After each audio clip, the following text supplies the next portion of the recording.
एक बहुत ही young, energetic, जिन्हें ग्लोबल लीडर कहा जाता है, फेस ऑफ मिलेनियम कहा जाता है, सुपर अचीवर कहा जाता है, बिजनेस लीडर कहा जाता है। ऐसी पर्सनैलिटी हमारे साथ यहाँ विराजमान है, जिन्हें कई नामों से संबोधित किया जाता है, कई पुरस्कारों से आपको सम्मानित किया जा चुका है। जानी मानी उद्यमी सुलज्जा फिरोदिया मोटवाने, जो कि फिकी की यूथ लीडर्स की चेयरपर्सन है, जो काइनेटिक इंजीनियरिंग की जॉइंट एमडी हैं, बिजनेस लीडर हमारे साथ बैठी हैं, उनको हम आमंत्रित करेंगे। Honorable dignitaries on the dais and my very special young friends at the Student Parliament. It's a great pleasure for me to be here amongst all of you. And I want to congratulate my dear friend Rahul and Vishwanath Karad for this third final day on the fourth very successful Student Parliament. This is my second time that I'm participating here, and I'm personally extremely inspired by this initiative. Every time I come here, it's more as if I have not come to motivate the students, as if they have come to motivate us. It's extremely commendable to build a platform like this, which is not only a voice for the youth, but which also gives voice to the youth. It's a tremendous platform, and I wish this platform all the very best in the coming years, and I'm sure it's going to go on to become something which is a legacy in the coming decades, not just as an event, but as a very powerful platform in the country. I want to also congratulate all of you that you are here. It's very important to understand that the fact that you all are here makes you special. It makes you leadership material. It distinguishes you from the others, millions of others who are not here. But this means that you want to do something with your lives, that you're ambitious, that you want change, that you want to change the nation, that you want to create a future for yourself. And therefore, you have come here to learn, to invest in yourself, to grow, to contribute, and to collaborate. So I think the most important ingredient in life, you may have a great platform, a great family, a lot of money, you may have everything. But unless you have self-belief and motivation, you cannot stand apart from the crowd. And that's what all of you have proved that you have.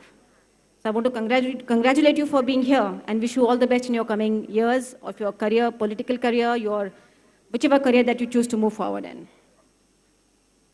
So once again, thank you very much for being here and for having me with you to speak to you. The topic today is innovative education, whether it's needed to empower today's Indian youth. Well, I think we all agree that there's a lot that can be done, that should be done in this area for two reasons. Very practically speaking, I'm no expert in education. I will speak only from my own experience as someone who was educated in India and in the US, as someone who, through the FICCI platform and many other platforms, is working with many educational institutions, as someone who's an industry leader who can say what kind of skills we require today to take our companies forward, what kind of young talent we are looking for, what's missing in them. And also as a mother, whose son is 13 years old and is now going through the Indian education system. I feel that the two reasons why everything needs to be reviewed and a lot of change is required. One is because today's Indian youth is changing. And second is because today is changing, the world is changing. And therefore our education, which was built 30 years ago, 20 years ago, which has been, I would say, updating itself, but perhaps needs to be transformed to really empower today's youth. I was very happy to hear the two student leaders who came and spoke. They only use words like empowerment, leadership, social responsibility. And this shows how today's youth is different from yesterday's youth. Today's youth is dynamic, they're ambitious, they want to achieve, they're forward-looking, they're positive, they're fearless in making career choices. Yesterday's youth got educated, but they looked for things like security, good job, maybe owning a house in their 40s, providing for their families. Today's youth is not like that. Today's youth is very fearless about deciding what careers they want to pursue. They're very happy to become chefs, to become hairdressers, to become social entrepreneurs, to carve out a niche in political areas without political legacy. They're dynamic, they're ambitious. They don't want to wait till their 40s and 50s to achieve something in life. They want to achieve in their 20s and 30s. Before they finish their education, they know what they want to do. They maybe even have a plan for their venture. That's the kind of dynamism that's there in today's youth. They don't want to sit and complain about the lack of infrastructure and the corruption in the system. Today's youth wants to change the system. I think the great success of Aam Aadmi Party in Delhi is an example of this. Today's youth is voting for change. They're fearless about making those dreams come true. So this kind of youth needs this kind of preparation to prepare and to create this future that they dream of. And a lot of responsibility will come on the education that they receive. Secondly, the world is changing. We're no longer competing in our city or in our country. The world is a global village. They're competing globally. When we were in school, it was told to us that learn and remember. Well, today, information is of no value. It's available at your fingertips on the internet. It's more important how you leverage that information, how you apply that information, and that too in the global context. That makes the entire challenge of success today different than what it was 10 years ago, 15 years ago. Today, new fields have come up. Green energy, biotechnology, and so many other new technologies that have come that are changing our lives. We need to prepare our youth to become leaders, innovation leaders in these areas. So I think the world is changing, the youth is changing, and therefore the education needs to equip itself so that we can prepare the youth and we can enable them, empower them to succeed in this world.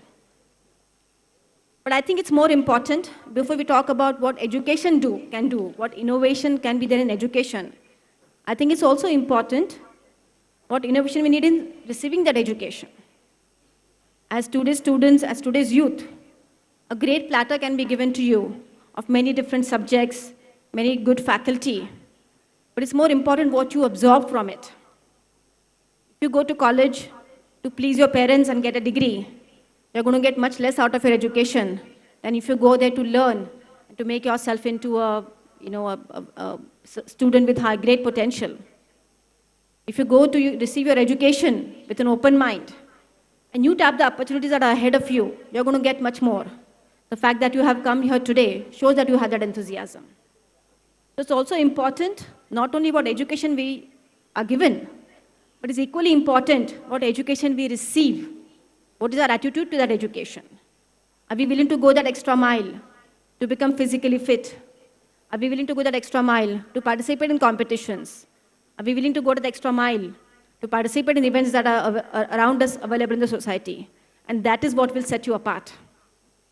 So it's important that you get good education, but it's more important that you receive and you imbibe better education for yourself. And that's what will separate the winners from the losers. So let's not only look what's available to us, but it's more important to look what we are doing with this. There's a story that I will tell, a small story. Respected Mishra ji told us such amazing stories that I'm inspired to tell one very small one.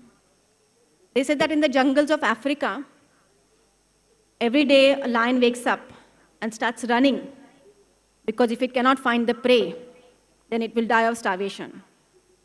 In the same jungles of Africa, a deer wakes up every day and starts running because if it doesn't save itself from that lion, it will die.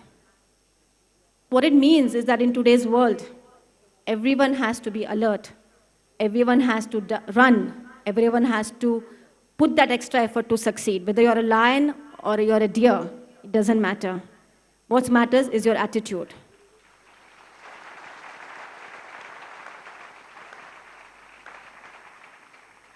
So if we have the right attitude, we are going to get better education. Now, let's just spend 2 minutes on what I think could be some changes we can make in the education that we get. Again, as an industry leader, as a leader who looks at what are the opportunities in the world for young people, I think that today's education needs to be more all-round. What I mean by that is that we don't have to learn only the subjects. We have to do a lot more for our personality development. I'm a big believer in sport and fitness. If you're physically fit, you can do a lot more with your day, with your time, with the energy that you can apply to your careers. And that you can invest in yourself. Your college, your school can make it available to you, but please imbibe it. The kind of mental strength, the kind of physical strength, the kind of competitive attitude that a competitive sport can build into you, no amount of education can do it. So along with your education, focus on physical education, focus on physical strength, participate in a sport, excel in a sport, compete in a sport. That's very important. Secondly, don't just go to your classes, participate in all the workshops, all the competitions that are in the area of your interest. Expose yourself to a broader group. Go to international competitions. The world is your village. And really learn, collaborate, expose yourself. Our education system is beginning to give us those opportunities, but we have to tap them. Third, I would say is most important is to use today's tools. In our today's education, we are still focused on textbooks and the standard methods of imparting education. Whereas it's very important and it's very different today how we receive information in the world.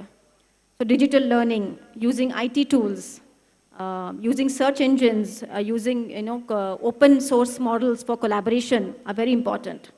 I think in today's universities, if we can bring those tools for our students so that they become familiar in using these tools so that they can get all the information that they need will be very useful.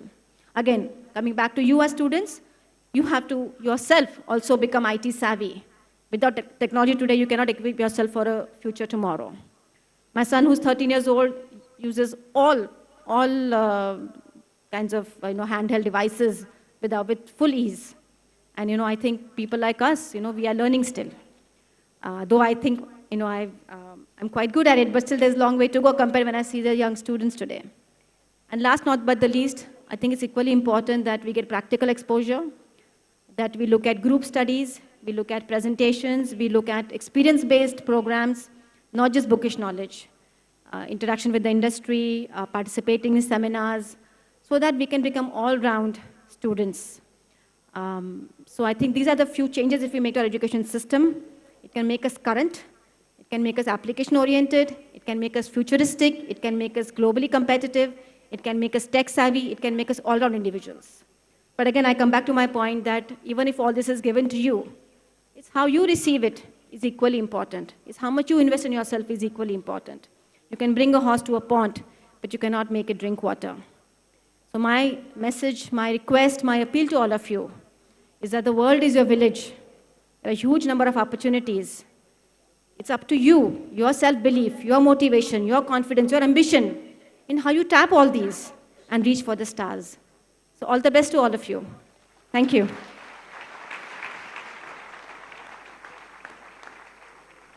Thank you very much. बहुत बहुत शुक्रिया.